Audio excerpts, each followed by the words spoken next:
Turn that damn truth up! Powered by Arkansas, for Arkansas.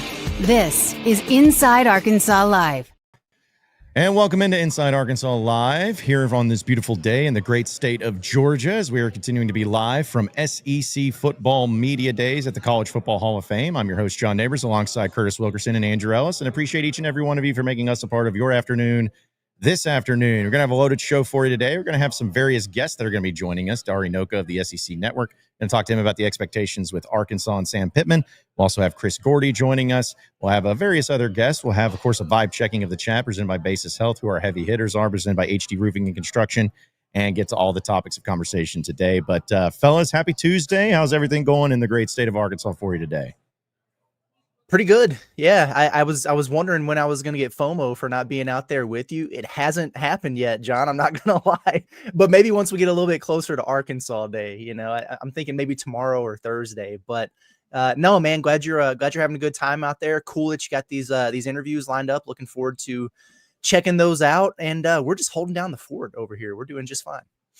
Yeah, we're chilling. We're having a great time. Me and Curtis are doing so many fun activities. Without you, man, it's been a blast. I'm just honestly like I'm enjoying the post MLB draft. You know, people all year that told me that Aiden Jimenez sucked and that Parker Coyle sucked and that Ben Bybee sucked are now telling me that Arkansas is screwed because those guys got drafted. And so we're just having a great time. You know, even whenever you have like a record program day, 11 guys, most in the country, most in program history. You have all this awesome stuff. You get your whole high school signing class. You still have folks upset. So it's a beautiful time to be a Razorback, and I'm having a great time. Well, good. I mean, that's what it's all about, right? Is just doing your victory laps and making fun of the guys that thought players were crappy or teams were crappy and they end up being wrong. There's something great and just so satisfying about, being right about stuff and being able to shove it in someone's face and keeping old people accountable. There's really a good thing about that. So, but yeah, it's been great. And I know we'll have some baseball talk a little bit too, but football with SEC Football Media Days today. Yesterday, you had a couple of teams that Arkansas is going to be facing, LSU and Ole Miss. We talked a little bit about them.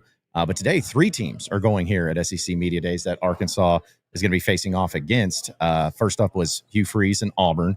And then later this afternoon, we're going to hear from Josh Heupel in Tennessee, as well as Steve Sarkisian in Texas. So, guys, I want to kind of start with the Auburn angle. I think everybody I talked to here, as far as any team, people were most interested in hearing from our guy, Hugh Freeze, former Arkansas State coach, great. Known for his role in the blind side. And now he's got a little situation here at Auburn where some people say he's like on the hottest seat, the golf game and Lane Kiffin trolling him about it. And then you got the expectation that's been rising. His recruiting ranking right now is lower than even Arkansas for 2026. It's like 80th in the country. And there's just a lot of issues surrounding it. And Arkansas gets them at home after beating them last year. But just overall, your thoughts on Hugh Freeze, on Auburn, and then also the matchup Arkansas has against him and where the landscape is for the Tigers going up against the Hogs this year. It's kind of an interesting deal with Auburn, man. I mean, when Hugh Freeze got hired, the whole Brian Harsin situation, it really set him back. Like, it wasn't on Chad Morris levels of disaster, but it was pretty bad. I mean, they were left in a tough spot after that. And as I recall, from the time Hugh Freeze got hired, even into last year, he was doing a thing where he was like, hey, this isn't going to change overnight. Like, I'm not going to go in here as a mercenary and just completely build out through the portal and then kind of leaves ourselves vulnerable to the same stuff the next year. He was very much about, continuing to go about it organically with high school recruiting and everything. But he was always saying like 3 years, like third year. And well, here he is. Right. And so I understand why the expectations would be high. And I don't know what they feel like they need to have over there to justify keeping him around or like showing that there's proof in the process here or whatever. But I do think that they look better to me on paper. I mean, I think their quarterback situation, I'm not saying Jackson Arnold's a Heisman candidate or anything like that, but I think it's an upgrade from what they had. And I think they're going to be better. The matchup with Arkansas, it's always weird. Like, you went down there and beat them in Auburn last year. So on the surface, I like Arkansas's chances of winning that game at home, but Arkansas's laid some duds against Auburn at home. In fact, the last 2 times they played them at home, you could argue that they probably should have won those games, and they just got boat raced both times. So it's a weird deal whenever these teams get together. And for whatever reason, Sam Pittman's Arkansas Razorbacks don't get up for Auburn at home. I can't explain it. I can't explain a lot of things that have gone on here, but it's just one of those deals. So I am not comfortable with that game, even though I think Arkansas should be in position to pick up an SEC dub there. Yeah, maybe we can write a letter to the SEC and get that game moved to Auburn, because it does seem like Arkansas has just more success there. But when I look at Auburn as a program, this happens a lot in college football where there's a guy that gets hired and we all, the day they get hired, just kind of look at it and we go, oh, that works. Like, that makes a lot of sense. You know, we kind of just reasonably assume, yeah, that's going to be an easy, perfect fit. No doubt about it. I think back to like when Charlie Strong got hired at Texas. There was nobody that questioned that hire. Hell, when Tom Herman got hired at Texas, nobody that questioned it. Will Muschamp gets hired at Florida. Like, there's just these hires that you just kind of think, you're like, all right, 2 + 2 = 4. This will work out here. And it just hasn't worked that way for Hugh Freeze. But to your point, Curtis, I think he kind of knew it wasn't going to be this overnight fix, as Chad Morris liked to call it all the time. But this year, they've had a great portal class. So, like, this is kind of the year. He's over here declaring them playoff participants already. And so there's a lot of pressure on Hugh Freeze. And if you look at what they did this offseason, on paper, they should be really good. And again, we all think Hugh Freeze is a good coach. We think he's a great offensive play caller and all that. So it just kind of makes sense. And Auburn is a place that doesn't have a ton of patience. So they most likely will be vastly improved. They better be, though. And, you watch Arkansas play them in Auburn last year, and they certainly helped Arkansas out a good bit. But, like, that's a kind of loss that I look back on, and I'm like, damn. If you're a program trending in the right direction, how the hell does that happen if you're Auburn? And so I think that I don't envy Hugh Freeze's position, because there's got to be a lot of warmth on that seat for him. And that fan base is not going to respond well. But on paper, they should be able to beat Arkansas. They should be taking that next step. But what will it look like? I mean, the games are not played on paper. And, Arkansas maybe hasn't had the best offseason on paper. But then, when you play these games, sometimes it just plays out that way. And so I think that game, when Auburn comes to Fayetteville, it's going to be a big game for Arkansas, because it's one of the games that we look at on the SEC schedule, and you're like, hey, you could maybe get that one. But for Auburn, there might actually be more pressure on them in that game. Yeah, and it's crazy to think about where, I mean, maybe you guys feel differently, but Arkansas, if you're ranking, maybe we'll do this as we get closer to the football season, if you're ranking the toughest to easiest SEC games on Arkansas' schedule this year, I mean, is Auburn second easiest? I think Mississippi State would be the one that you'd feel most confident in Arkansas winning, but is Auburn that next team? Which, the reason I bring that up too, to your point, Andrew, if they're going to be improved, they could be a good team. That just shows, again, how stout this SEC schedule is going to be for Arkansas right now. Yeah, you might be onto something there, John, because I mean, Mississippi State at home is obviously, if you had to go circle one immediately, it's like, oh, where the heck do we find an SEC win? That would be the one for sure. But after that, yeah, I think that might be the case with Auburn, actually. I mean, they're probably, who knows what like A&M is going to look like. A&M is they had a pretty solid year last year. I don't know what the expectation is in Aggie land for year 2. I've seen some people say maybe 10-2, 9-3 type of range. So A&M is probably going to be a tough one. A lot of those other games, you're playing on the road. I don't know. I mean, is Ole Miss up there in terms of like winnable games for Arkansas, especially with it being early? I know it's on the road, but like that actually might be one of the better ones just because of what Ole Miss lost. I think they have the worst returning production in the SEC. So maybe catching them early, like on paper, that might be one of your best chances. But again, that's why it's like you look at that Auburn and Mississippi State game and you're like, gotta have those. Like you really cannot. Missouri is probably the other one where you're like, that's probably the winnable one, right? Well, I was gonna say the probably easier answer would be Missouri, but we would have to just ignore all the history between these programs to really be able to get there. It's just a weird deal. Yeah, but it's going to be an interesting one for a lot of coaches and for a lot of programs here in the SEC this upcoming season. And I don't think Hugh Freeze and Auburn are any different than that. But I know we'll have some things to talk about dealing with media days as well, some other things. But I want to remind everybody that we are presented by our friends over at Hickey and Hull Law, one of the sponsors here of our SEC Media Days trip, where divorce and custody cases are far too important to face alone. So let Hickey and Hull Law provide you with persistent and diligent representation to guide you through the entire process, where they have handled thousands of family law cases and experienced nearly every scenario that has ever come up. They push forward their cases for their clients and advocating for them in a diligent and consistent manner from start to finish. Hickey and Hole Law offices across the state of Arkansas in Fayetteville, Fort Smith, Little Rock, and Mena. You can call them today at 479-434-2414, or you can check out the website at hickeyandhole.com. You can also scan the QR code up there. It's Hickey and Hole Law. Things are about to get better. So, guys, this came out a little bit yesterday. I think maybe we alluded to it, but I have been asked about this a few times here. Nick Saban coming back to college football and coaching. Greg McElroy had the line, I guess he dropped of something to the extent of someone in the know told me that Nick Saban might return to college football. Every single coach, Kirby Smart was asked about this. Lane Kiffin was asked about this. Any assistant that had him. So, of course, Razorback fans are just like, oh, yep, next coach, whatever. But do y'all think Nick Saban's going to come back to college football coaching? Like, really? I don't, man. I mean, I really don't think so. You could have sold me on that. Like if he came back this year, like 1 year removed and it's like, oh, I still got the itch or whatever, but now he'll be a couple years out. He's getting older and I know he's still in, he's in good shape and everything. He could come back and coach if he wanted to, but I just don't know that I see that happening. Although it would be funny if Auburn fired Hugh Freeze and just threw crazy money at Nick Saban to get him over there. We had to get Quinn's thoughts on that. But I personally, I don't see it. I'd be all for it. I think it'd be really cool. The whole Arkansas angle of it. Listen, I love the idea of Saban and John Calipari, but don't get in the way of John Calipari and John Gruden. Okay, like let's not screw up destiny here for something that's already been played out. That's my only beef with that situation. Well, it's tough about this is, again, if this had happened last offseason, Arkansas would have been the only job opening in the SEC. It would have, you maybe could have been in that mix.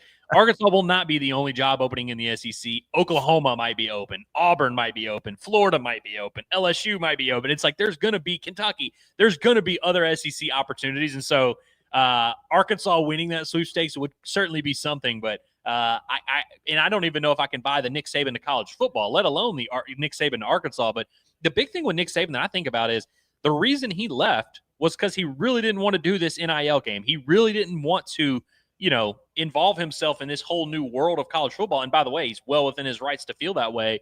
So I guess that would be my question is like, what's changed? Like, is he more willing to dive into it? Would he reach an agreement with some team where, hey, we're going to have a GM that really does all this and, whatever. Like I know Oklahoma has I can't remember that. Is it Jim Nagy? Yeah. The draft guy? Like maybe him and Saban have a great relationship and he's like, hey, Nick, I'm going to handle all the extracurricular stuff. You just do the football. Maybe they could sell him on that, but I think that's the question you would have to answer first is what changed? Is Saban just more willing to be in that world and is it not really that big of a hassle compared to what he felt 2 years ago? Or is he going to find some situation or would he be the opposite where it's like, if I'm going to do this, I need to control every single second of this. I need to control every facet of it. All of this is fascinating, but I lean towards him probably not dipping his toe back into the water just because of how much that would entail. Like that's a lot of work. And I don't think he's just going to like kind of half-assedly be like, yeah, I guess I'll go back and coach Arkansas. You think sending him Remy Cofield's resume would move the needle? Yeah, possibly. I mean, the Celtics, dude, Nick Saban respects the Celtics. Come on. Yeah. I'm sure that's why they hired him because it was all a plot from the very beginning. That's why they hired Remy Cofield to bring him in. I was going to say that maybe his age, it's like, oh, he's old. But then, we're seeing Bill Belichick and, Mac Brown was coaching into their 70s, which I know it may be a little bit different of a scenario. But I'm with you guys as far as I don't know why he would want to. Coaches want to coach. I get it at the end of the day. But Nick Saban's also not stupid because I love Arkansas. We all love Arkansas. But say a team like Arkansas, Nick Saban's not going to be like, all right, well, let me go into this program that is not right now set up to win me a championship in the last few years I have left in me. If I'm going to do this, like that's just not the case. So I wouldn't think he would want to do something like that. If he was going to come back, it would be, to me, going back to Alabama because Kalen DeBoer gets fired after going 9-3. It would be something like that if he was going to do it. But I just don't see him just taking on a brand new random job at the ripe old age of 73 and saying, yep, this is what I want to do instead of laying out on the boat watching ducks die. Like, I just don't think that's what he's wanting to do. The one thing we really can never discount in any of these conversations about a coach coming back to football, specifically football coaches, they are creatures of habit and routine and schedule, and really more so than any sport. Obviously, as a coach at any level, at any sport, you're going to have to be structured. But with football, it's such a specific. Sunday, we break down yesterday's film. Monday, we turn the page and we set the practice plan. Tuesday, it's such a regimented, as you know, Sam Pittman, we do our Wednesday practice on Sunday and our Thursday practice on Tuesday. It's such a way of life, especially in the fall. But to your point, Curtis, if this were last offseason, I could really, because you go through one offseason, he spends the month of October and he's like, damn, this sucks. I don't know why he would feel that way now and didn't feel that way before, but I definitely do think there's something to a lot of these guys that get out of the game really miss the regiment of it, and they're like, man, I kind of want to get back into the routine, and they don't really feel right. They don't feel satisfied, these perfectionists, unless they have some type of goal that is a Sunday through Saturday thing. And so I think there's definitely something to that, but is it going to be strong enough to really make him want to deal with all the other stuff? Probably not. Yeah, and also too, Razorback fans, I know it's fun to dream, but Nick Saban and John Calipari getting a picture together would just be that'd be a thing. Break the internet, man. Yeah. And then, Dave Van Horn, who's Dave Van Horn, but even then he'd as great as he is, he'd be so almost like a little speck compared to, just those guys and the aura that they have. And I'm not disrespecting to Dave Van Horn, I'm just saying compared to those guys, amount of championships, the amount of success and all of that. I just think that would be too much for Arkansas to handle. It's barely enough for them to handle Calipari being here. But if you got Nick Saban and Calipari in Fayetteville, I mean, everyone would just puke. I mean, I think that would be the only thing that they could do is they would just vomit everywhere because it'd just be too much. I would agree with that. Dave Van Horn, by the way, for all those people throughout the course of the year and in the postseason that were like, he's getting towards the end of the rope. Yeah, he's probably going to retire soon, whatever. He's bored. DVH is bored. How Dave Van Horn is very online all of a sudden. And dude, he's anxious to get back out there on the field and get after it. He ain't going nowhere, man. I love his Twitter game. It's through the roof right now. He definitely is bored. He's sitting out there on a beach in Cape Cod, and he's like, dude, I gotta do something. So I hope while he's battling his boredom, he'll go rob a bank so he can make sure he wins this battle with Joey Volchko and LSU. Yeah. But I'm with you, man. These coaches are wired differently than us, honestly. And I mean, I think we're all, motivated, driven individuals, but football coaches are a different breed, dude. They are psychos. And so it's hard for us to even have this conversation because it's we're just wired, all of us and everyone in the chat, we're all just kind of wired a different way. You never know what's going through these psychos' minds. No. In fact, do you guys think he actually typed out the wow with 3 exclamation points? Do you think he typed that one out? I think he did. I think his text game has gotten stronger too. Yeah. No, and see, the reason I brought that up too is because I agree it was him. There's no hashtags. There's no cliche comments. There's no spelling words. There's no tagging anybody in it. Nope. It's just here's my graphic that someone probably sent me, probably like OG or whoever is like, hey, look at this, and he's like, hey, that's cool. And I'll just type this out real quick, and boom, there it is. Like that. It felt like it was that simple. Third most recent tweet is Bob's passing. He's fired off 2 tweets in the last week. Before that, it was literally December. Man, that's insane. So there are going to be some people who are going to be like, "Oh, does this mean retirement is inevitable? Is this what he's just getting ready for that ending of everything when it comes to his career?" Hopefully not. But yeah, it was good to see that. It's good to see him do all of that too. And I know what again we'll have get to your chats. We'll have some other things to dive into as well. But let's go ahead and do a little bit with our heavy hitters here today, presented by our friends over at HD Roofing and Construction, because storms can hit unexpectedly. So be sure to contact HD Roofing for your peace of mind with a free inspection. When you choose HD Roofing, you can rely on that professionalism, top quality materials, and expert installation for all of your roofing needs. You can give them a call today at 501-428-0429. You can also go to hdarkansas.com and scan that little QR code right there on your screen as well. It's HD Roofing and Construction with our heavy hitters. So, guys, I guess one of them was great, and I think Dave Van Horn was going to be my heavy hitter just because I love seeing him tweet. Anytime he tweets is that. But if I'm going to mix it up a little bit, I'm going to stay with me on this, guys. Last night, I got to talk to our good friends of Kentucky Sports Radio. A few of them, Adam and Nick. And some guys. Basically, it wasn't Jack Pilgrim, it wasn't Matt Jones, but some other guys. They're football guys more so. And it was so fun talking to them. First time I got a chance to really discuss with them about the game, as we all know, in Lexington that happened. And they were extremely cool. I was expecting them to talk some trash or whatever, but they were just like, man, like Cal does that. Y'all are gonna have a good team this year. That game of Bud Walton, you guys may beat us twice in a row.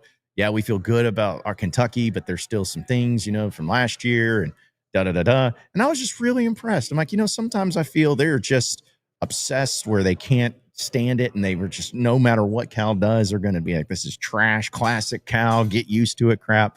But they were extremely complimentary. They even talked about Cal and how they were, in a way, they said this, they're like, in a weird way, we were kind of like happy for him in the way that the season ended because of what he was going through and all that stuff. So I was like, see, and I told him, I was like, I'm going to make sure you guys get a little bit of credit because everybody thinks you at KSR just crap on Cal every chance you get. But you actually had some good things to say about him. And between that, and I don't know if you all saw my tweet, but the lady in the elevator were with me. There's a group of ladies as that was going down, and she saw my lanyard, and she was like, oh, going to the All-Star games. Like, no, SEC Media Day. She goes, oh, well, go Cats. And she didn't know I was a Razorback fan. I was like, oh, I don't like that. And then she's like, wait, are you Pig Suey? That's what she said. Not are you a Hog fan? Not are you Arkansas fan? Are you Pig Suey? Showed her my shoe that had a Razorback on, and she just goes, oh, bleep. Like, and it was fine. It was really funny, though. Had some good conversation. But anyways, did not expect to have good Kentucky basketball and Arkansas basketball conversation here Media Days, but it was pretty nice. So I had to give that a heavy hitter. It's pretty refreshing to hear that all of BBN is not a Twilight Zone after all. It's good, especially after last night when I saw they were all hyping Cam Williams, the Tulane transfer, as a lottery pick or something for next year. So I'm glad to hear that. That's very nice. I listened to one of their little excerpts recently. It was Matt Jones and Drew Franklin and the Ryan Lemon dude, and they were doing like which former Kentucky coach would make the best president. And Matt Jones couldn't bring himself to do it, but the other guys were kind of like John Calipari, So, and I agree. I think he'd be a great politician, quite honestly. But good for them. Good for them. Yeah. I have two heavy hitters. One of them, real quick, and this is a shameless plug that we're doing. Also, our heavy hitters are you guys listening at home, particularly the ones who appear in the chat green. We're doing a members only stream. Okay. It's finally happening. So all of you who have supported us, subscribed and everything, we really, really do appreciate it. Tomorrow night, Wednesday night, 8:00. Is that right? Is that what we decided on, 8:00? I can't remember. That sounds good to me. And I think that's maybe, but yeah, 8:00 sounds good. Okay. 8:00 tomorrow night. We're going to do a members only stream. That means if you're not a member, you can't see it. It's this top secret exclusive kind of stuff. And it's going to be Andrew and I. We're really looking forward to it. And this is going to be all about you guys. So it's like an AMA. Ask me anything. Ask Andrew anything. It can be basketball. It can be recruiting. It can be baseball. It can be football. It can be life. We could talk mean about John. Whatever you guys are interested in, come there and join us. We're going to be hanging out, answering a bunch of chats. If you can't tune in to that live at 8:00, like the stream's going to be scheduled, throw your questions in there or DM me or whatever. That way you can go back and watch it later. This is not going to be available to everybody else down the road. So we're excited about it. We're looking forward to it. We're also going to do some fun stuff. We got some merch to give away, a gift card or two. So we might come up with some little trivia and stuff like that for you guys. But we're excited about it. It's our first go around with it. We want to show our appreciation to all of those who have subscribed and shown some support. So be on the lookout for that. We're excited. We'll be excited, and keep in mind, this is members only. This is basically exclusive. I mean, it is very exclusive stuff. It'll be kind of, a separate thing. There will be a small group of us. We're going to be rattling stuff that we would not be allowed to say correct on the air, like really inappropriate stuff, really X-rated material here. But also, like Curtis said, if you can't be there tomorrow night, or, I don't know, I guess, should we even reward the people that don't want to be members? And, if they have questions, if you're a member and you can't be there tomorrow for the members only list, reach out to us, whether it's, here, Twitter, wherever. we do want to get to those questions though for sure, because we don't want you to miss out. If you are a member, we want you to be rewarded. And so again, it's going to be basically whatever you guys want it to be. And we have some ideas for stuff we might do in the future to kind of spice it up, but it's going to be a good time. And so we look forward to seeing y'all there. Yes. Yeah. And I'm going to be missing out, but I know, again, this is just, your time to let it fly and to get crazy with it. But no, it's going to be fun. We've been trying to plan this for a bit, and, life and everything gets in the way, but it's going to be great. And, we want to do more of those to show our appreciation for those around. But yeah, sweet giveaways. We'll have some merch, some gift cards to Alumni Hall, things like that, to give back to it. So yeah, it's going to be awesome. So looking forward to that. Yes. Very, very excited about that. And I did have one more. I know we're in a little bit of a time crunch. I want to get to this though, because it was awesome. My other heavy hitter, former Razorback and current Pro Hog, Jordan Walsh, who got ejected from a summer league game last night for a little skirmish. I got the video, so let me pull it up here real quick so you guys can see him throwing a shove and a little Ric Flair woo right in the guy's face, and then he got kicked out of a summer league game. Wild behavior. It's like Eric Musselman getting a technical during that foreign tour of his. So at any rate, here we go. Pushes the guy. The guy runs at him. No, sir. Pushes him back. Did you see him with the woo? Get him out of there. Man, like, do we know what instigated this whole thing? Like, was it just him? Was there back and forth between the two, or is he looks like he's feeling himself. So it must've been something that was feeding for a bit. I guess. Yeah. That was wild. The only thing I saw is that I guess, Walsh said by the time he got back to the locker room, he already had a text from Joe Mazzulla that was like, I love it. He's like, I love it, man. So they appreciated the fire from him. They're not mad at him. But yeah, just a shove there into the stands. The guy tried to come at him. He's like, no, ain't happening, buddy. Well, I love the fact that the guy that came back at him was like, he got up quick and started going at him. And then when Jordan Walsh shoved him again, he kind of like puts his hands up like, what's your deal, dude? It's like, dude, you ran up on him and you're like shocked that he pushed you again. Like, come on. That was awesome. I love that. You know what's the funniest part about this is J-Dub was balling. Like he had 15 points in 10 minutes. Like he was cooking in that game. And his pro career has not gone according to plan so far. So this is like kind of a big moment. Anytime you're a third year guy in summer league, it's always like a lot of pressure. So good to see him balling, playing well, showing some emotion. And I mean, if his head coach likes it, who are we to say anything bad about it? That's right. No, that's awesome. I love that. Is it my turn now for a heavy hitter? Absolutely it is. Sure. I guess that's what the awkward silence meant. Well, my heavy hitter, of course, I mean, listen, there was a big day yesterday at the draft, of course, 11 Razorbacks drafted, but my heavy hitters are the two guys who signed free agent deals. Logan Maxwell's headed to New York, which, sucks because I hate the Yankees. And, John, you asked if I have to hate Root and Davalon because they're going to the Dodgers. And I was like, nah, there's plenty of Dodgers that I'm actually a fan of. With Maxwell, it actually does mean that I have to hate him in New York, but hopefully we'll get him and Jared Wagner to share an outfield one day. But I got to really shout out Dylan Carter, man. He's been my heavy hitter like 3 or 4 times now, just because he keeps doing stuff that I'm like, you know what? I just really want to commend him and his journey.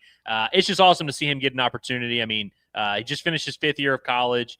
Dude's gone through it in his college career. I mean, from Bentonville to Crowder to Arkansas to redshirting to having to go to the Northwoods League and pitch in North Dakota for a summer, then to coming back to Arkansas, getting hurt, going through Tommy John surgery, coming back, pitching, not going well, coming back another year. Like it's been awesome. And the dude earned the opportunity, man. Like when you're a right-handed pitcher that throws hard, you're going to get opportunities, but he didn't just wake up one day and started throwing 96, 97. The dude was busting his ass. And like when he was in high school, I mean, this dude was like 88 to 90 at Bentonville. So the idea that he's now like playing going to get a chance to play pro ball, throwing 96, 97, like it's a testament to his work ethic and just him making himself a dude. And he's fought like hell his entire career, man. I'm really happy to see him get a chance to keep playing a little bit. He might get to be teammates with Ben Bybee out in San Francisco. So wanted to shout out Dylan Carter, man. I'm really happy for him. Yeah, that is awesome. I love hearing that too. And anytime you have the local kids, the Arkansas kids that are able to make their dreams come true, if you would, to be able to do something like that's really awesome. And again, you love seeing kids get drafted from Arkansas because it's great for recruiting. I hear that kids, really like to go to the pros and be pro players. Yeah. And everything. So, well, that does it for our heavy hitters. And Curtis and Andrew, appreciate you hopping on. We're going to have some guests here and finish out the show, talking a little football, but enjoy it. I guess we'll see you guys tomorrow. I'm glad. Okay, do your dab and final thoughts, because I guess I got to ask that before you guys get out of here for the day. Final thoughts before you roll. Oh man, keep fighting the good fight over there, John. Appreciate all the work, the content, and we'll be looking forward to seeing you guys tomorrow, maybe in a kind of similar fashion today. But then also one last plug and reminder: members only live stream tomorrow night, 8 p.m. Be there, or you are literally square. Well, members only stream tomorrow. John, I guess I'll see you Thursday. Thursday, is that what day I'm going on the podium? Yep. Look for me on the TV. I'm going to be on there, Sam Pittman. Ain't that something? I just want to throw that in. So, yeah, it's going to be great. But appreciate you guys, and we'll see you here tomorrow. So, yeah, members only stream is going to be great.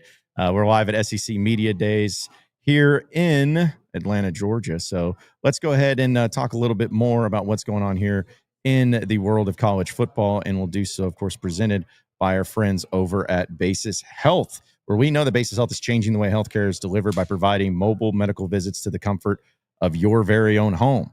A doctor will come to your home for urgent care, primary care, IV hydration, and so much more. It's Basis Health. They are here for you when and where you need them the most. You can learn more at basishealth.org today. And joining us right now, live and in person, is our friend Chris Gordy of the great and illustrious Locked On SEC podcast and friend of the show. And I'll tell you, Gordy, it's been a while, but how's everything going? You look sharp. You look dapper in your sport coat. How's everything been? Thanks, man. Tried to jazz it up a little because John Neighbors won't wear a suit, so I got to put a sports coat on. Yeah. You look like a coach, man. You look like a coach up there. Thanks, trying to look good on that. So call me coach from now on. There you go. Well, I want to talk to you about many things, but obviously Arkansas. You cover the entire SEC. Yes. What do you think of Arkansas? I'm just going to start with that. What do you think of Arkansas? I love how you you're like Arkansas thoughts. Look, I've been a big Taylor Green fan since he left Boise State and came over to Arkansas. So there's no denying, I'm maybe a little bit biased from that standpoint. But, I talked to the Manning Passing Academy a couple weeks ago, and, he talked about getting better from last year and really correcting the mistakes. Because when Taylor was really good, he was good. It was just, the turnovers, the interceptions, the fumbles, protecting the football, that kind of stuff that he just needs to clean up and get better. And, I said, what was it like, getting to work for Bobby Petrino and all that? And he said, it was everything I expected and then some. And so getting another year of that, you got to think he's going to try to get the most out of him. I like revamping the offensive line. I don't like what we lost, but I like the pieces that they brought in. Obviously, Carmona is the anchor. But, I love Braylon Russell. Despite all the drama of in the portal, out the portal, in the portal, out the portal, looks like he's staying. So I'm excited to see what he does because, he had a couple of electrifying plays last year. But I'm a little worried about the receiver spot. I know it's a lot of new faces, and it's just you don't know. It's a lot of unknown and how they're going to gel. But, I'm talking mostly about the offense because I think that's – in the SEC in 2025, that is how you win games. Yes, you can get defensive stops. Yes, you can have a week where it's a defensive battle, but more so week in and week out, it's last team with the ball wins or team that can put away the other team because of their dominant offense. That's where we are now. It's, remember back 25, 30 years ago, there was a lot of SEC games that were in 17-14 or 13-10. And now we're seeing team games, regularly 45-41. It's insanity. So that's where I think the focus for Arkansas needs to be. I think the defense will be okay. I wish they had more returning starters on that front. They have some, but to me, if I'm looking at the biggest question mark is these new wide receivers. Yeah, and Arkansas, like a lot of teams, has questions. That's just what's been crazy. But with the wide receivers, Ismail Cece broke his wrist in a weight room, and so we don't know the extent. Hopefully, he's back in time. But going into also specifically the Sam Pittman tenure, this is 6 year. That's a lot of years for college football coaches nowadays. And usually, coaches that are going to that point have had a 10-win season in there, or maybe have had a trajectory that's going up.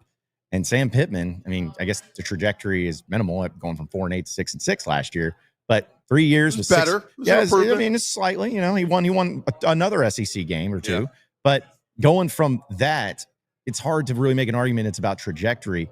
But where you see Sam Pittman in year 6, are you surprised, given his record, that he's still the head coach here? And are you maybe looking at him making those vast improvements this year to keep his job for another year? You feel like this is kind of it for him? Yeah, I mean, with the hip thing and all that, and him, looked like it was hard for him to get around. I just was wondering, how much longer does he want to do this? Like, it almost felt like one of those things where, okay, maybe he steps away, not officially retires, but takes a year off. Maybe he does some TV and thinks about getting back into the game, whatever. I just go back to when he got hired. I was so excited because he'd been so good at Georgia. Like, I thought, one of my preconceived notions that turned out to be wrong, I thought a Sam Pittman coach team at Arkansas was going to always have a stud offensive line year in and year out. And he's had some good ones and had some really bad ones. So that was one of the things. I just thought he was going to recruit 5-star after 5-star there, and then we'll figure out the rest. But unfortunately, it hasn't been that way. So again, the game changes. You got to adapt. Again, getting Petrino, I thought, was a huge get. If he doesn't get him last year, that probably goes sideways, and we're probably not talking about a new coach in there. But I think the reality, John, is just the SEC is tough. I think you got to just admit that to yourself, that in this day and age, 9-10 wins regularly is a near impossibility. I mean, it's you hope you can get a 9-10 win season in there, but you got to stomach some 6 and 7 win seasons. That's just the reality of it. That when we're running through this at SEC Media Days, and it's like, okay, everyone can't be good. Someone has to suck. There's just no way, because you play each other. So somebody's going to take L's. And unfortunately for Arkansas, there's been a lot of L's the last couple of years. But this does feel like a big season for Sam. Like, it does feel like either we're taking a step forward, or we're either going backward, or we're on like a treadmill, just, or what is it, hamster on a wheel, running in place. Like, where are we going is the question. And so, yeah, I'm kind of with you. If there's not some improvement, and honestly, it's about wins. It's not even about, like, if they have some close losses and they go 6-6, you go, man, we were this close. I'm sorry. Wins matter. So however you got to win, it could be the ugliest wins ever. Just win. And so if you can go 8-4 and you get a couple ugly wins in there, you go, hey, shouldn't have even won that game. I don't care. Wins is all that matters. Yeah, I'm looking at Arkansas' schedule, which we know that is a very difficult one, but at the same time, I mean, for crying out loud, you got opportunities to really, if you do win games, to make a difference when it comes to upsets. For instance, if you beat a Notre Dame, if you beat any of those road teams that you play in the SEC. But I feel like that's not an excuse, but that's also something that sets certain coaches up for failure. I mean, I keep referring to it because it is the easiest schedule, but Missouri's schedule this year in the SEC. Now, if Arkansas has that schedule, there's a chance they win 8-9 games. Yeah, but that's just not the case. And so you got to be strategic in your schedules. You got to be strategic in the games and the approaches and everything that you have. But it just seems like right now it's, you're just in a do or die moment with literally one of the most difficult schedules you could have. So you're going to have to pull something out of your rear end this year, what it feels like, if you're Sam Pittman in Arkansas. Here's the tough part.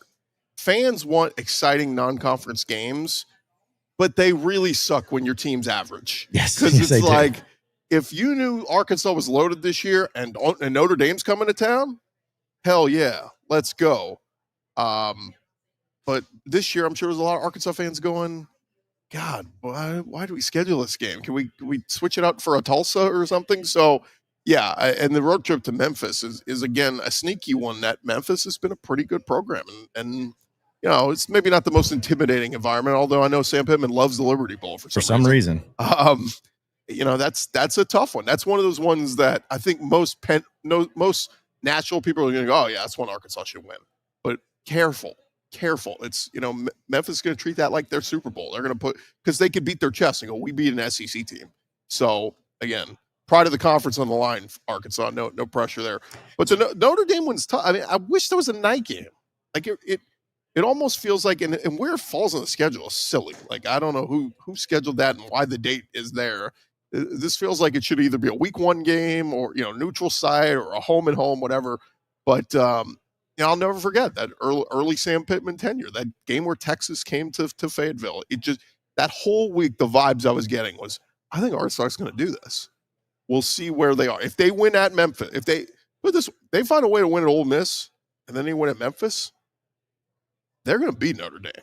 I mean, they're going to be riding with a lot of confidence going to that game if that happens.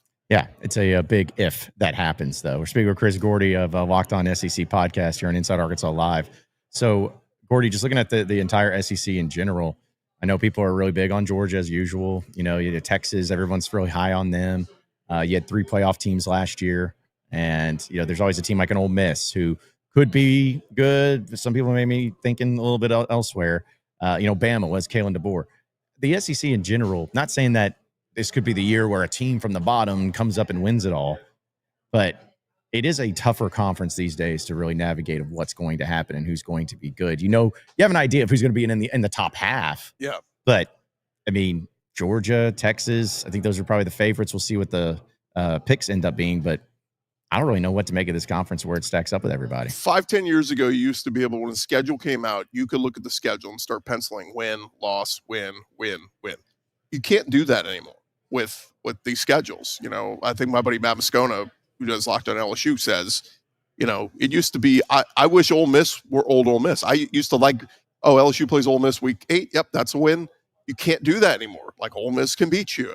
And shoot, in the Diego Pavia era of Vanderbilt, you can't automatically say you're going to beat Vanderbilt. I mean, that's a tough game. So it's really tough to predict this thing. And you worry, if you're Greg Sankey and others, about cannibalization.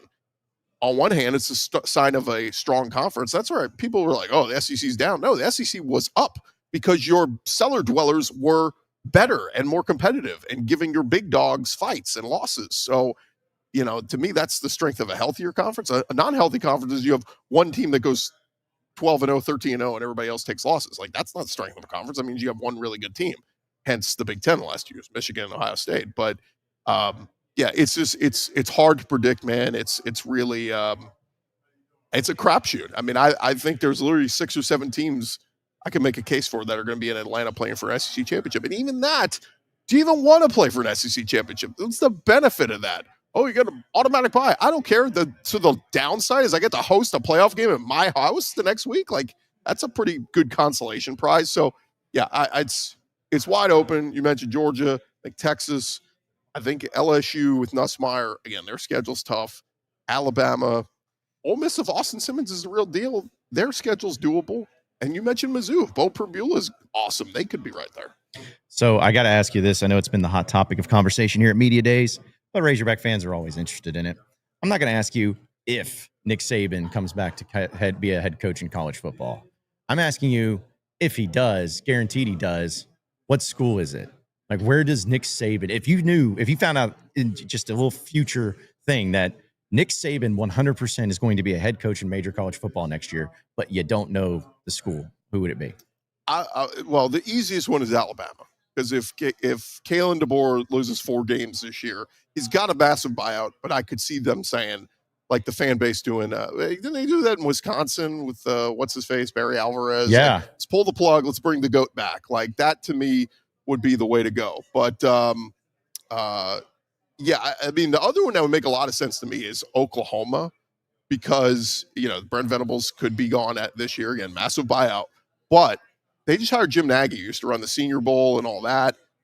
He's their general manager now. He's handling everything from figuring out revenue share, NIL, paying players, all that stuff. And that's the reason Saban got out. So if he's got a whole staff and an office that's going to handle all that stuff for him and recruiting and all that, and all he's got to do is coach football, I think that'd be an awesome fit. But again, you're looking at he'd come back for 1 or 2 years and that would be it. Yeah, it's going to be exciting. But, hey, it's always fun to talk about talking season of things that's never going to happen here at Media Days. That's for sure. But Chris Gordy of the Locked On SEC podcast, as always, man, appreciate you joining us. And we'll be catching up with you. It's going to be fun, man. Let's have a fun time in Atlanta over the next few days. Awesome, John. Appreciate it, man. All right, appreciate it. Again, that's Chris Gordy joining us. Always appreciate him of the Locked On SEC podcast. Want to remind everybody that here on Inside Arkansas Live, we are presented by our friends over at BetSaracen. Come over and check out all of the different bets that you could possibly make when it comes to futures, when it comes to the SEC and everything. Because let's be honest, if you're a Razorback football fan, maybe you're thinking the over-unders. Maybe you're thinking about possibly going out there and getting some I don't know, some extra money on the Heisman Trophy if you think Taylor Green's going to do it. There's just a lot of different things to think about, a lot of things to catch up on, and we always appreciate them and their partnership here at Inside Arkansas. So, well, it's one of our great sponsors here from the situation, of course, with SEC Media Days. It's always a cluster, but they're always great to help us out there at BetSaracen. So we are going to be joined also by a very special guest here in a second, our intern, Reagan Scarda, who has become famous here at the SEC Media Days. She's been asking questions and getting it done. And so we'll have her on just to see what her total vibes are for everything going on. But I did want to get to some of your chats, folks, as we haven't had really a chance again because it's been kind of a different show. But let's see. Hayden comes in and says, "Sup, players? Baby's due date is today, so we shall see. Hope y'all are having an awesome day with Big City." Well, hopefully it works out for you, my man. Hopefully that ends up happening. So looking forward to that, and hopefully it all goes well. If it ends up happening, hopefully it all goes well. So we appreciate it. Heartbroken Hawk says, "Have y'all seen the Lane Kiffin Paul Feinbaum interview, Comedy Gold?" I saw the one previously. I haven't had a chance to see the one if it was done from yesterday, but that's definitely something I'll have to look at because they have a great relationship and how awesome and weirdly it is. So we'll have to check that out. But either way, Cheyenne Hunt said the lack of videos lost me. You were the only one that had the lack of video. I don't know what that was going on. So also Hayden, our guy, because we're doing the members only live stream, which is going to be awesome tomorrow night, said Inside Arkansas members only jackets would be pretty sick. Yes, that would be pretty sick. That would be pretty sick. Again, if that actually happened. We'll see if how many members we get and how many people want to be a part of it, and if we'll design some jackets and get them out to you. So, and also Heartbroken Hawk says the SEC is deeper than it's ever been, but it's undeniable the top SEC teams are not as good because other SEC teams are stealing their backups and making them starters. Which I think that there's something to be said about that. I think that it's that element, and also the coaches themselves. Like Nick Saban is no longer in the league. And I don't care whoever you hired. I like Kalen DeBoer, but he was never going to be Nick Saban. You have Kirby Smart, who's still at the top. He's the creme de la creme. So, that's great for him and everything. But, you have some other elements too, where coaches who are up and coming that you may see taking the stage and maybe making that next move to being a champion. Steve Sarkisian, I think he's a really good coach, but is he a national championship winning coach? Was last year just where it all got put together, or is it going to be a consistent thing for him constantly being into the mix? So there's other teams in the outside the SEC too that could be really good and be some not problematic maybe, but also just teams that are trying to get to that next spot and trying to continue to elevate their games and elevate their coaching and elevate everything like there too. So it's gonna happen that way, and I can't wait to see what the rest of SEC Football Media Days is going to have in store for us here on the show. But I do want to bring in intern Reagan because we'll have Dari Nowkhah. Going to have a chance to catch up with him at the SEC Network. And it'll be fun to talk with him about what he thinks about Sam Pittman. Let's go over and bring in our intern Reagan Scarda, who has become a sensation here at SEC Football Media Days. What's up, Reagan? What's up, John? How are you?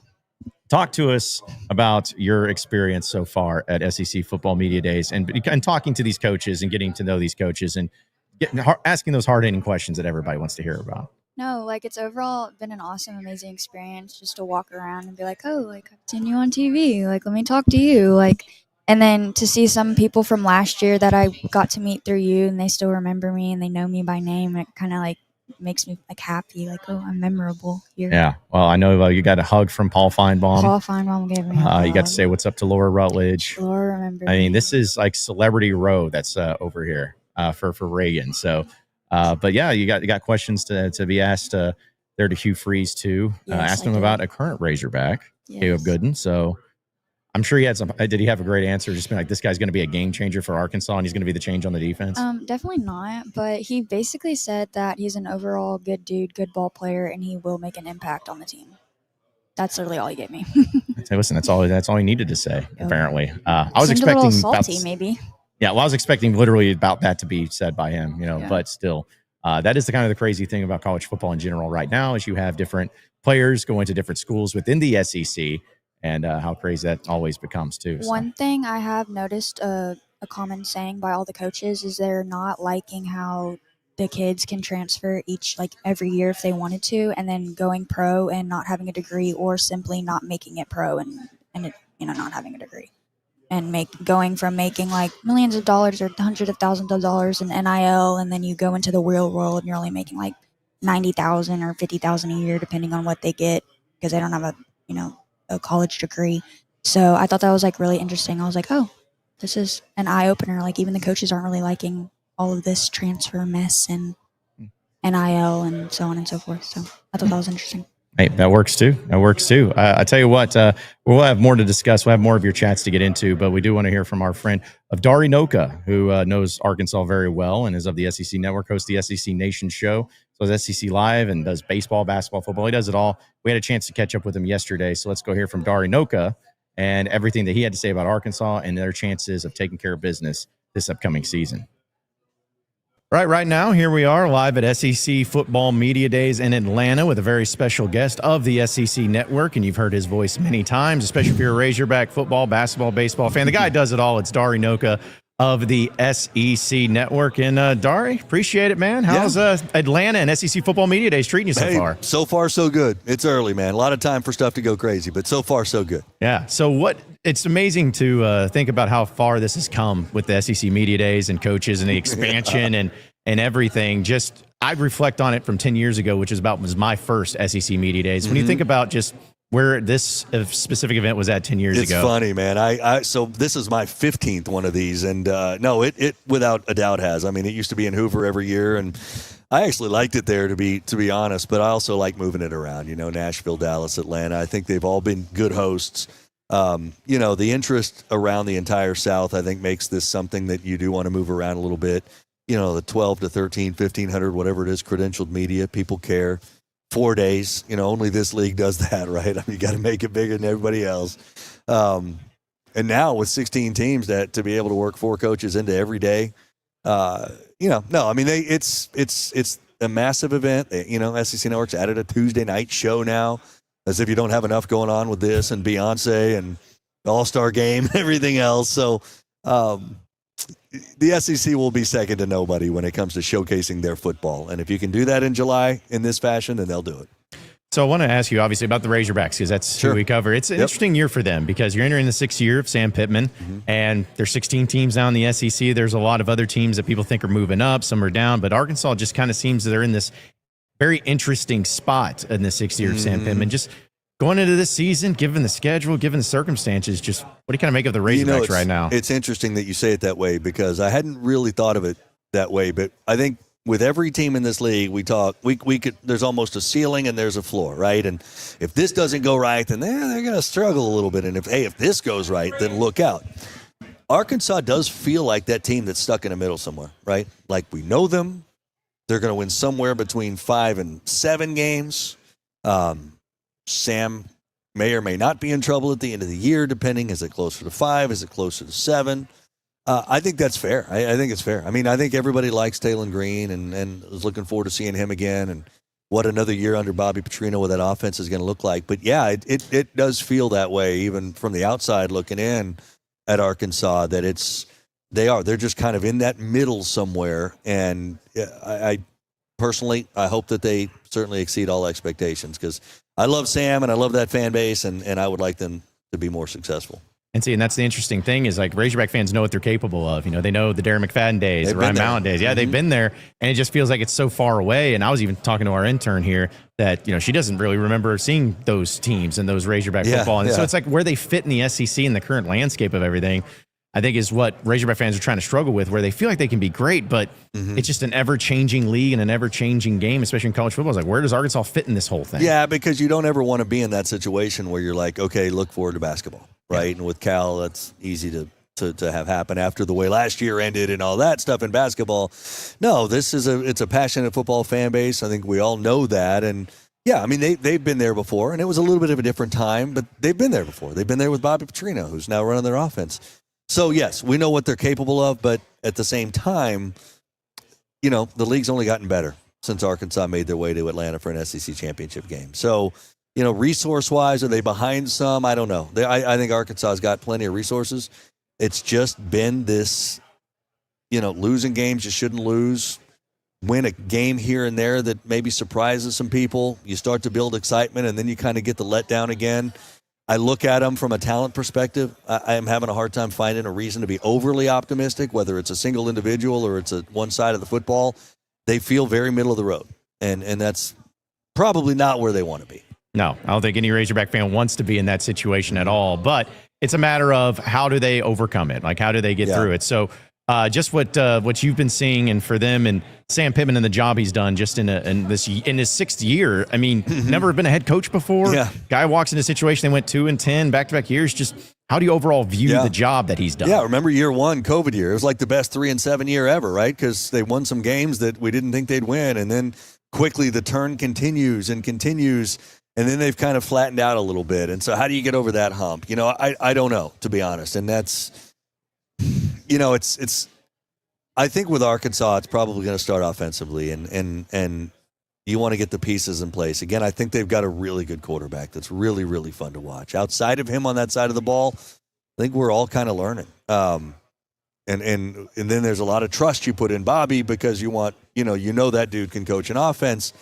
Defensively, I don't know a lot about him, to be honest. Again, it's like they might be the hardest team in this league to kind of put a finger on. But they're also a very, very likable team. I think they're, it's everybody loves watching Talon. Everybody loves rooting for Sam. Y'all want to go, have that ice cold beer after a good win. But I mean, I sit here and I'm like, I don't know. I just don't know. I wish I was more optimistic, to be honest with you. I think every Razorback fan wishes they were. I mean, it's a tough league. It's a tough league to go, to try to. When you've been in the middle for as long as they have, or the bottom portion of it before that, it is a really, really, really tough climb. And you need a lot of things to consecutively go well and to not have many setbacks. And it felt like they were up there, and then they had some setbacks. And so now it's just continuing to climb. And that's a tough place to be in the SEC. The last one before I let you get out of here. You mentioned Bobby Petrino. I know he's been there for a year now, but it's still kind of crazy to think that he's at Arkansas, considering where he was like so long ago and everything. Yeah. But I'm curious. You've been watching college football a long time. I've made the argument because I'm a big Bobby fan. I don't think there's been a coordinator that has transcended a 20-year span of still having success and offenses and in different styles and everything. I know he's never won a national championship or everything, but when you think about Bobby Petrino and college football and offenses and everything, I mean, where will you remember him as one of the offensive minds because of longevity and because of some of the players and quarterbacks? Yeah, that he's a great one, and he'll be a head coach again too, and that's the thing. And I want to see him as a head coach at a high level again. I'm not really wanting Arkansas to usher out Sam to bring in Bobby, but he'll get an opportunity somewhere if it's not at Arkansas, and that's what I'll see. I still to this day I look at Bobby Petrino and say what could have been. I mean, he did himself no favors time and time again. With one was the motorcycle situation, but two was, frankly, the treatment of people. And I've heard that he's better than he ever was, and I hope that that's the case because I've never been a big Bobby guy, and it comes because I've heard too many ways and stories from people that have been there about how he's treated him. So, look, if he's making that comeback, personally, great. Then we'll root for him because everybody deserves that opportunity to get that second chance. Yeah. Well, hopefully Arkansas gets it done this year, and hopefully we're talking about the same type of thing next year with Sam Pittman and Petrino and the team all doing it. So Dari Nowkhah of the SEC Network, appreciate it always, Dari. Enjoy the rest of the SEC Media Days. Will right, do. Man? You do the same. Thank you.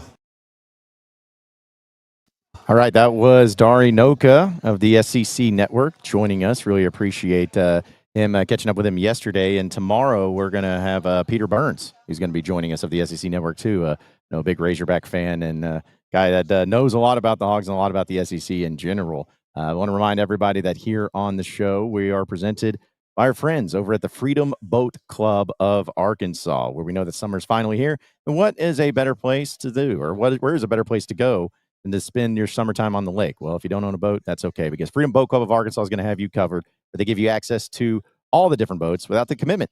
It's boating that fits your lifestyle, fun, flexible, and stress-free. They take care of the boat since you can simply enjoy the moment, because we all want to enjoy the moments. We want to enjoy the time, but we don't have to deal with the maintenance. We don't have to deal with the gas. We don't have to deal with the slips, the marinas, all of that stuff. Freedom Boat Club of Arkansas has you covered. They have 3 locations in Arkansas where lake time is closer than you think, with Greers Ferry Lake, Lake Hamilton, or a day on the river in Little Rock. Freedom Boat Club of Arkansas will help you make your summer in the natural state the best one yet. Check out their website at freedomboatclubar.com today.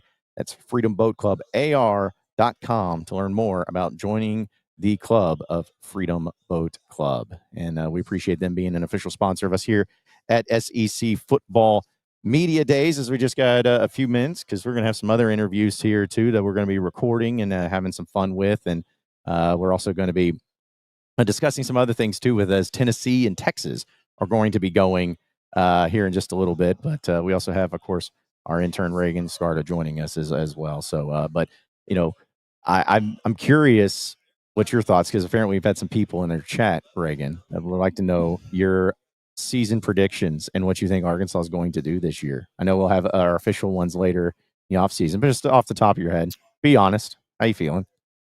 Not good. I was listening to y'all's conversation earlier, and he hit the nail on the head with Memphis. Memphis is a sneaky team. Like, I am from Memphis. I grew up watching Memphis. They are sneaky, and I believe that if they can beat us in that Liberty Bowl, I believe that. And then Notre Dame, I don't even know how I feel about that. Like, I'm pretty sure it'll be a morning game. Oh, what do you think? Well, it's a morning game. What I hear students. I heard students at 11 a.m. love watching college football and getting hyped up, and that's the games that they really enjoy the most. Really? Yeah. That's interesting. Yeah, it's completely false, because it's not true. Because I've never heard that. everybody's out there having too good of a time and everything too. But I was gonna say there was 8 a.m. wake up days. No, thank you. Yeah. Saturday. Well, and I've mentioned it to Dari, and I'm not trying to call like you out or anything. I'm just saying students, y'all's age, your age, just haven't seen great Razorback football. And that's what sucks, is because if you've grown up a Razorback fan, and I grew up a Razorback fan, and I remember, not every year was great. There were some bad years, but I remember Dari McFadden. I remember Matt Jones. I remember Brian Mallett, 1-5, rest in peace. In the house. Yeah, Joe Adams, like all of that. And there at least was a feeling of, hey, like Dari said, what they're capable of. There's a feeling of like we belonged. Yes. And I feel like we just haven't had that feeling of we belong in the SEC in many, many, many years. And a lot of people are like, kick Arkansas out of the SEC. They need to go down to a lower conference. But it's like, no, like this is our spot. But like we just need to get it together and create a better program and be able to keep up with everybody. Especially nowadays, you're paying for play. Mm-hmm. So instead of, relying on the university and your campus and your facilities to get players to come, you now have to offer them a lump sum of money. So I don't, how I feel about that. I know, but it's the game that you have to play these days, unfortunately. And for a place like Arkansas, I still think they could be successful in it. I think that there's plenty of reasons to believe that they'll be successful in it, but there is a purgatory that you feel like you're in, and it's the same thing every year. Yeah, I feel like we played great in the first half, and then we don't show up in the second half, or we pull great Arkansas way to lose the game. Mm-hmm. I feel like that's in any sport though, but I don't know. I just feel like the luck has not been on our side of the table at all. So let me ask, if what's the greatest Razorback football win that you've witnessed? Is it the Texas game a few years ago? Is that like the greatest absolutely one? Absolutely not. No. Well, I'm asking. 25, Hunter. So you did witness Alex that. Collins, yes. My aunt and uncle got married on that day, and I was very upset because I wanted to go to the game. But yeah, the reception and everything got pushed back because they were all in the rooms watching the game, and then when we won, the whole church area crowd was like, yeah, it's like we're all from Arkansas, but that was awesome. I love that. Yeah, well, I mean, it was a great play. Still amazing. It's 10 years ago, right? And then the Brandon Allen got sacked and called face mask that gets us 15 yards closer, and then he just runs it in, and game's over. No, it was easy. It was easy things too. Yes. Yeah. Shout out to Quinn for the super chat. Our Auburn fan Quinn. He says, got my hotel booked for Fayetteville October 22nd. I arrived. My full trip is booked. Need you Hawk fans to party it up with me. So yeah, we're looking forward to seeing you, Quinn, and I'm glad you can make the trip, man. It's going to be fun. Well, Razorback fans, hopefully, will be nice to you, but it should be a great game. And hopefully, you enjoyed what Hugh Freeze had to say here at SEC Football Media Days today. So yeah, we appreciate that. But the Razorback schedule itself, with the teams that they have, especially the ones that they have today, it's just there's no confidence in it. And before Arkansas, when they played in the SEC, there was always a difficult schedule, but you felt like even then you got a break here and there when it came to that SEC schedule. I felt like in years past, you always got a Kentucky or maybe a Vanderbilt. But what the unfortunate thing for Arkansas is the Chad Morris years. It's when Arkansas had their easiest football schedule, because they had Colorado State was their non-conference game. North Texas. Yeah, North Texas. and then they played Vanderbilt and Kentucky in back-to-back years as their rotating opponent. So that was like, wow, okay, that's great. I love the fact that it can't be that way all the time. It had to be that way where no matter what, Arkansas would have gone 2-10 no matter what the schedule was that year. I swear Arkansas, they've literally had the toughest schedule on record for like how many years now? Every year, No, feels I'm like. like how many years in a row now? Like every year that's ever existed. Exactly. Yeah. Well, this year is going to be a little different. Are you excited at least for the Notre Dame game, or is there a game you're excited about as a student at least? I don't know. I'm excited for the Notre Dame game because that's like my dad's weekend, so my dad can come up and we can mess around. But I don't know. I've always loved the Ole Miss Arkansas little rivalry that we've had going on. Even though I don't know if everybody else like views it as a rivalry, but like I do. I grew up in Memphis, so like I automatically do not like Ole Miss. But that and then LSU. I think LSU will be an interesting game in Death Valley. But, Interesting as in Arkansas could win it. I don't know. We'll see. I don't think they will. I don't know. I think that there'll be a game they win this year that they're not supposed to, but that's also almost all the games. Yeah. I don't think it's LSU. I think it could possibly be Ole Miss. No Jackson Dart. It's true. Still got Lane Kiffin though. Agreed. Lane Train. Yeah. But they seem pretty set on Austin Simmons. They seem pretty confident in him and helping him adapt into not trying to be Jackson or become Jackson, but to be his own character and his own person and make his own mark. Yeah. I think that everyone just assumes sometimes. I was talking to the guys over at that SEC podcast. I think people just assume that, oh, it's Lane Kiffin, Ole Miss, their quarterback's going to be awesome and one of the best. I've made the argument that Taylon Green should get a lot more pub and possibilities of him going and being an all SEC caliber quarterback because he was 5th in the SEC last year. 3 guys ahead of him left. Garrett Nussmeier is the only one that's still here and around. You have a big celebrity going on over here. I don't know what's going on. That's what's funny. Sometimes it's like a feeling of celebrity status around here too, mates, because I see Tommy Kraft over there. But it's about the. I see now. I just lost my train of thought. It was so crazy over here for a second. Holy crap! Yeah, I was like, man, is Saban in the building? Is he going to be coaching? But no, yeah, it's about the situation with Taylon Green. Is that you have somebody who proven already that in the SEC that they can be at a high level, and you assume the assumption should be that you take the next level after a year of development.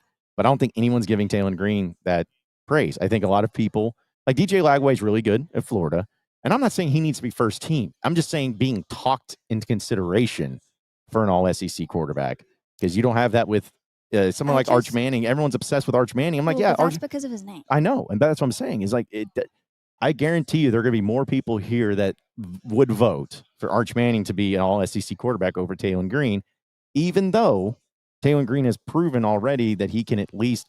I'm not saying his year was perfect last year, but he has proven already that he can at least compete at a high level here too. I don't know how I feel about his passing game. I feel like he didn't really throw it a lot. He just ran it. Like, because the offensive line would just crumble and he'd be like, oh, my receivers are blocked. I don't know where to go. And then he'd just like run and then he'd fumble it or miss the chains by like a yard. And I'm like, it's annoying. Well, I mean, but you also have to consider, again, he's going to get better. No, I agree. You know, so you got to look at it as he's going to be a better quarterback with development in the offseason for things like that. But then something I also realized, the year after he left Boise State, they won their conference, right? Or went to the playoffs. Yeah, technically. Yeah, like. Well, I mean, I don't know. Why was that? I don't know if I held that against them. Well, because it's Boise State. Not to say they weren't deserving of anything, but it's a little bit easier to get there through that than what you would have to do at Arkansas. Why didn't you get there with Taylon? I mean, I couldn't tell you. And then all of a sudden he leaves, and then they go to the CFP. Maybe he just didn't have good players around him, and then they got better players once he left. Could have been that. Maybe you just need the right coaching, right style, something to that extent. Could be. I don't know. But that is, I mean, it's a fascinating point. But it's still, it's something that there's a precedent that's been set, it feels like, in SEC, and especially in media days, and who people think are going to be picked to win it and to be the best quarterbacks. You look at ones that were here last year and who they're coming, and if they're coming back, and if they come back, what's the next move and then the development that goes from there. So, but we'll see. Hustle Hog says, how do I become a member? Oh, yeah, we're doing our members only stream tomorrow night here on the YouTubes. So if you're on the YouTubes, you should see a little subscribe button that's right next. I'll tweet out a link and everything for people that want to be a part of it. But yes, just become a member that way. I think it's $4.99 a month, but it's a thing that supports. But we're also going to be doing giveaways and live streams, and that's what we're going to be having tomorrow. So that's the best way to do it. So make that happen. Let's see. Also, people want to know what's your socials. Trent wants to know which social you want to give out, because I'm not quite putting her on the spot, folks. I'm just she's got different socials, and I was like, well, if she wants people to follow her, she needs to follow the right one. My Twitter is mainly just my Razorback updates, and that's just Reagan Scarda, no spaces. My RAE, by the way. RAE, like I misspelled Razorback. Yes, that makes it clever. And then my personal Instagram is Ray Scarda, and then my Instagram for my Razorback updates is obviously Razorback updates. Okay, so pretty simple. There you go. Hopefully that's you're falling for the content. Let's see. We also have Big KG. He's agreeing with you. He says Memphis is very good on defense. Their cornerback on the right side, which is Taylor's favorite side, has more interception touchdown allowed. So there's that.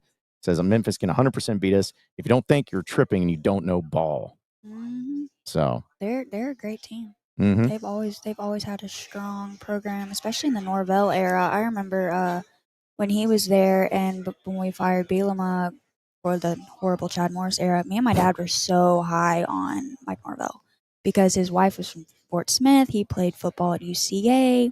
We were like, this is great. And then all of a sudden you start hearing rumors, oh, he has a gambling problem. Oh, he has this. Oh, he has that. Okay, he's winning games. Like, are you trying to insinuate that that's the only thing that matters is winning in the college landscape as a head coach? Seems to be nowadays. I mean, a lot of coaches get away with so much stuff. Like, I don't believe that. Come on, like they're very highfalutin, good moral people. So right. Yeah, don't believe in those rumors or anything like that. Let's see. Yeah, we have a few minutes here, folks. I know, again, it's a little unorthodox show this week because of the NCC Media Days, but we appreciate everybody tuning in here as well. Let's see. Also, like this from Hayden, because Quinn, the Auburn fan, is coming to town, and Hayden just says, Quinn and I will be fighting at Yeehog. So I guess let's not do that, okay? Let's not get into fights with any of other fan bases, Hayden or Quinn or anybody like that. So especially at Yeehog, I feel like if there's a place that you don't want to get in a fight with, you shouldn't get in a fight with anybody, but a Yeehog is probably not the place to be.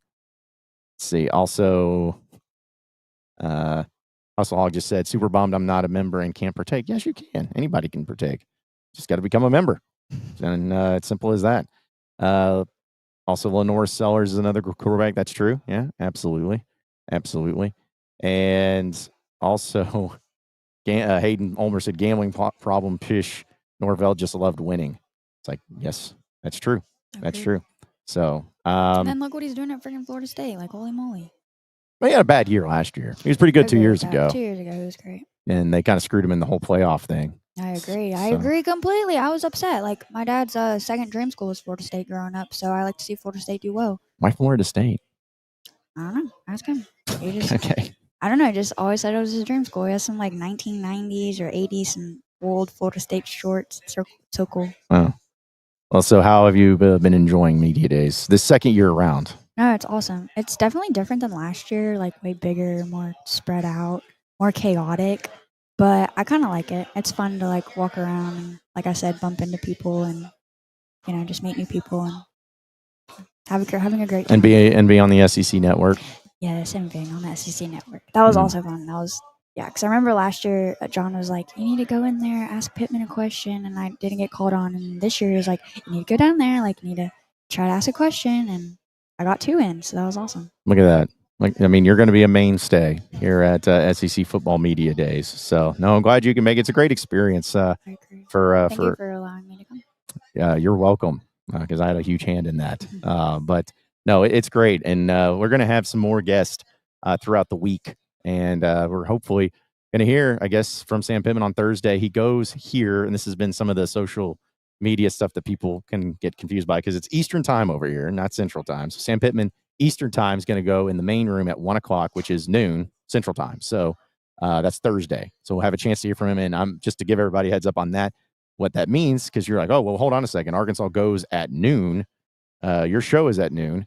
Well, what we'll do is that we'll probably wait till the press conference is over in the big room, and then go live at around 12:30 Central Time, just because it would be pretty pointless for us to just hang out and just be like, well, what's he saying? Well, let's listen in. And but we also have access. I want to do this. We have access to where we can play the audio live straight from the little audio thingy over there, and make that happen. So maybe we do that too, and go live for that. Either way, we'll keep you updated on it for all the content and all the stuff that we have going on with Sam Pittman when he's going to be here too. So, all right. Well, I know we're ending a little early because we got some other things we got to do. But Reagan, I asked Curtis and Andrew this. Do you have any final thoughts after being on the show today?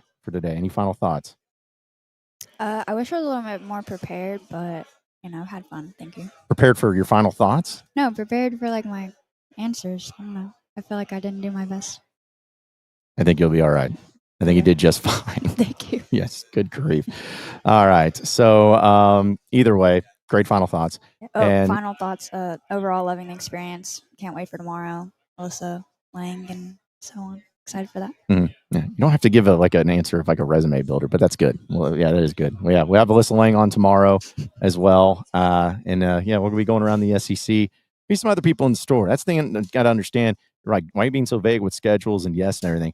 Because you never know what the crap's going to happen. People could bail on you. People could be late on you. So it's always just a matter of, this is supposedly, reportedly might be happening. So we just go with it from there. But either way, we do appreciate each and every one of you listening and watching in Inside Arkansas Live. Be sure to subscribe to us here at Inside Arkansas on our YouTube page. You can follow along with the audio podcast wherever podcasts are found, whether it's Inside Arkansas Live, Pod at the Palace, or the Bombastic Podcast. And also follow us on social media at Inside Arkansas. So that'll do it for us. For Curtis and Andrew, as well as intern Reagan Scarter, I'm John Neighbors. Same sports show, same sports channel tomorrow at noon. Have a great rest of your day, everybody, and we'll see you then.